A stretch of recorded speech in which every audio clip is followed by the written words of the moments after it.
Welcome back to the channel. As you can hear, we have started narrating our videos. Tell us below what you think. Anyways, let the video begin. Here we have Dragon's Panzer III ausf from Panzer III 502 on the Eastern Front. This is obviously a quality product of Dragon, as shown below, and it is number 6 in their Neo Smart Kit series. This kit was bought over at the Great Fox from Hannett. Go check them out if you are anywhere near the RAF museum.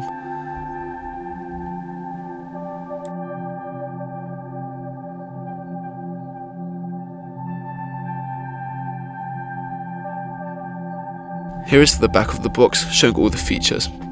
Here is the overall kit in a CAD image, the turret, which is one piece, workable torsion bar suspension, the mantlet with a one piece barrel, which I will not be using, you'll see later, the added on armour in front of that mantlet, which I also won't be using,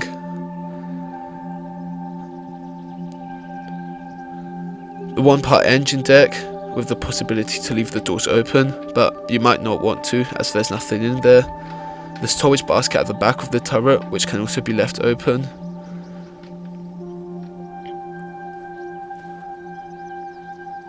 A one-piece tow cable with bolted on clamps. The fenders with paddles on both sides. The bathtub style hull, which is molded as one part, and that reduces fit issues. The idler sprocket and road wheel are just regular Panzer III ones. If you've built one, you'll know. Here's the front and back.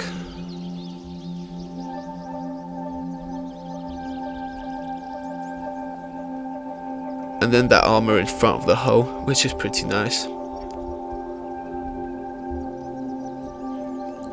And since this is a first release, it comes with interior details in the hull and in the turret. I did not use the turret ones as they just didn't really seem to fit.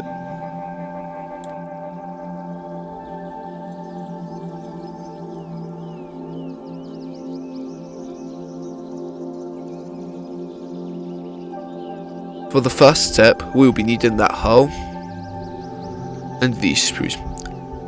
The hull has nice moulding, even on the bottom, but I think that's a standard in modern kits. So these sprues are originally from Dragon's TUG III, which includes the whole running gear assembly, the torsion bars and some other smaller parts. So, just as I was about to start this, I look at the instructions and realised that they want me to put a part from sprue A. However, once I looked at sprue A, this part does not exist. But wait, there is two sprue A's, one being bold on the instructions and one being slightly faded. I know this might be partly my misreading, but I think it's partly Dragon's fault on being lazy and just not changing the sprue letter, which could help more people.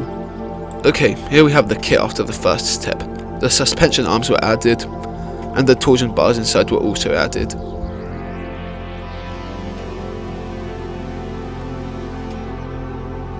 Here at the back, I slightly tilted this, what I think is a diffuser of sorts, due to photos I've seen. PE grills were also super glued here. The running gear are all just the regular Panzer III ones. If you made one, as mentioned earlier, you would have had these.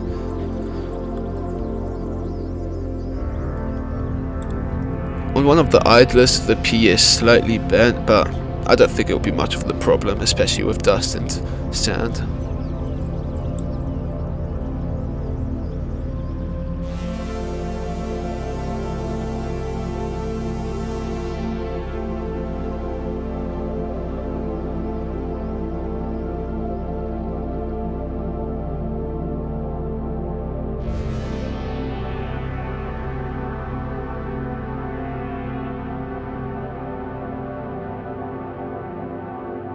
Next to the engine deck, as previously mentioned, most of it was just one part, which was actually really nice, and then some extra parts were added. Here is the engine deck of this TUG III, which is yet to be finished, but this one has no PE grills for some reason. Going to the hull, this fits just right.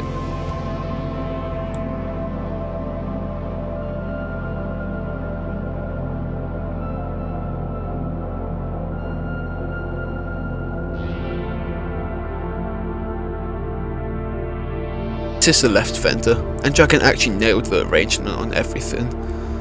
Looking at some photos, you can see that the instructions show you exactly what can be seen of some of them. The no-tech light at the front sadly has no included wiring, so that was done later with some 0.3 or so I think mil wire, as I lost the package a couple years ago. Oh yeah, and this PE part here.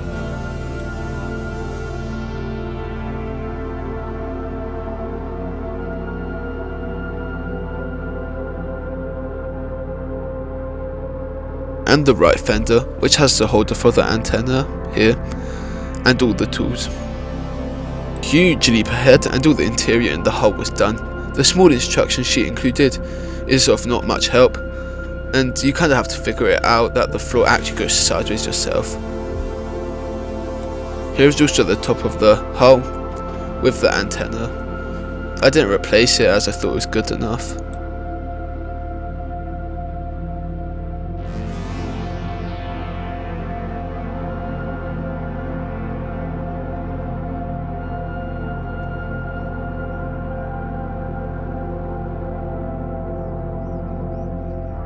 This was then painted up as it would be harder to do when everything, like the transmission cover, would be added on. This was not done too precisely, but just to look decent inside of there.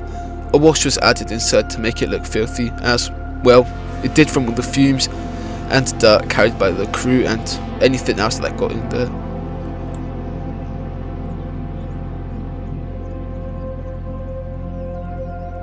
Here is that previously mentioned transmission cover that hid all my hard work on that transmission.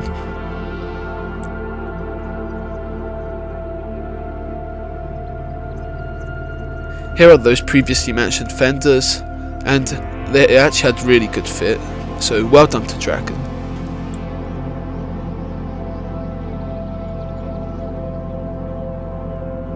Finally, the engine deck was added on. As with the fenders, I had no problem putting it on, and the fit was also great.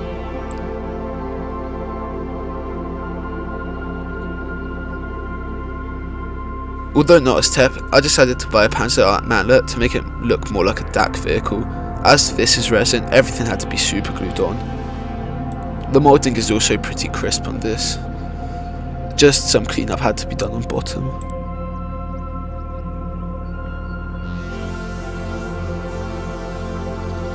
The cannon breech was then constructed and, obviously, super glued on.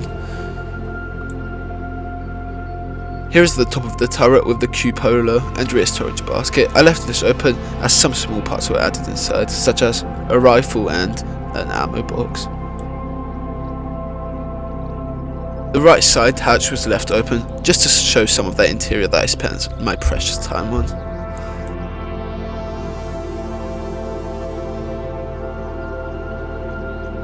After adding the turret onto the hull, it started to look like a Panzer III, is it not? Now it's time for some upgrades of my own. Spare PE threads were cut up and made into a small rack. Spare balsa was then cut into thin strips to simulate boards of wood they might have had. The storage was a mix of Master, Eureka XXL, Tamiya, Trumpeter and wheels from this kit.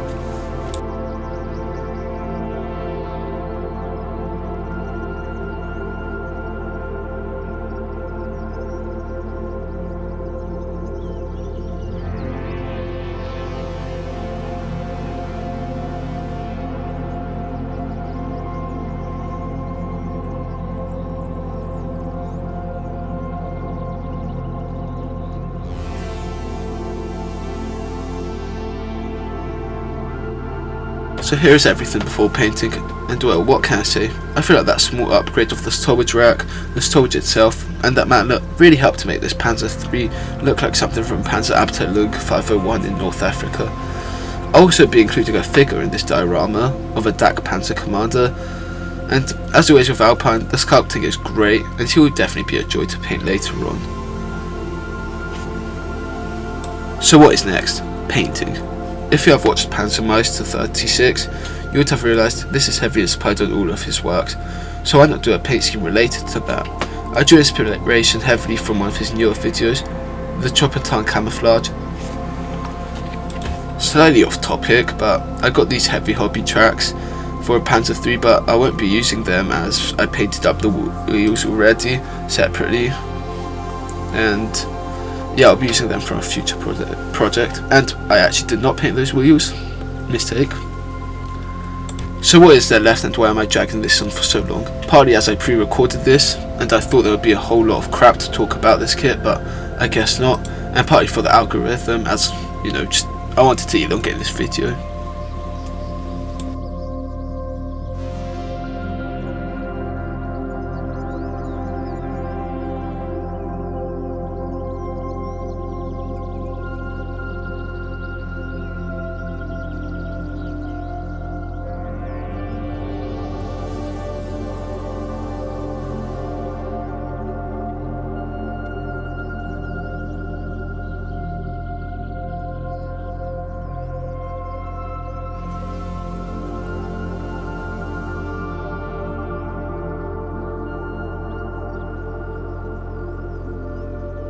Okay, after applying this extremely glossy layer of rock brown, I applied a layer of chipping fluid.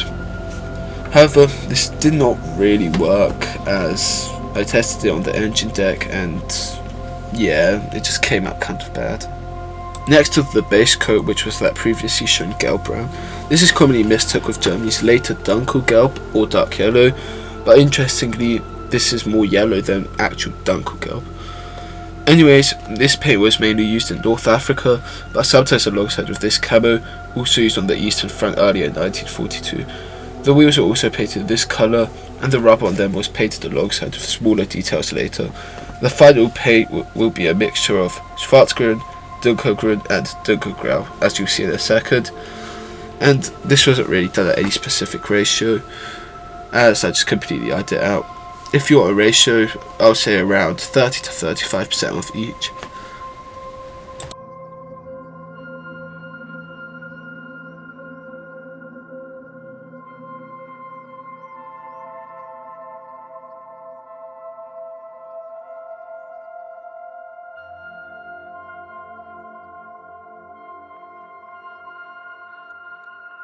So here's the finished basic painting of the camouflage. The green is supposed to cover around 30% of the vehicle, but as you can see, historical accuracy was not really a priority. However, I think it looks better with a bit more of that colour, even though this colour should be greyer. Like, how? I literally put more than 30% of grey and it's still green. Like, what the Dunkelgrau?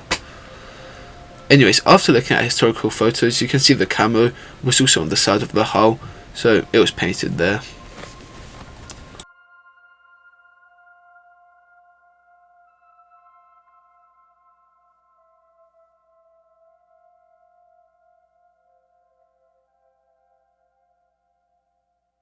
Okay, and here's all the basic painting done. The storage was painted up, the wheels, tools and everything else. The canvas cover was later painted with black to match historical photos I found. The figure was also painted, matching the Alpine box pretty closely. So what can I say about this kit and painting it? Well, the kit had decently good fit, with only a couple small problems. Historical accuracy wise, it was also pretty decent, but I should probably go to Panzermeister for that. Painting was also enjoyable, as the Panzer III gives you so many possibilities depending on the version. Poland, France, Africa, Eastern Front, a lot. But do I recommend it? Sure, I have nothing to make me hate this kit, as the details are good, but it's not an exceptional breakthrough future of the hobby kit, you know. If you've built Panzer III from Dragon, it is that. Nothing special, but it's not also some random Chinese knockoff from AliExpress either, so enjoy all the shots, and well, see you in the next one, which will be weathering. Goodbye.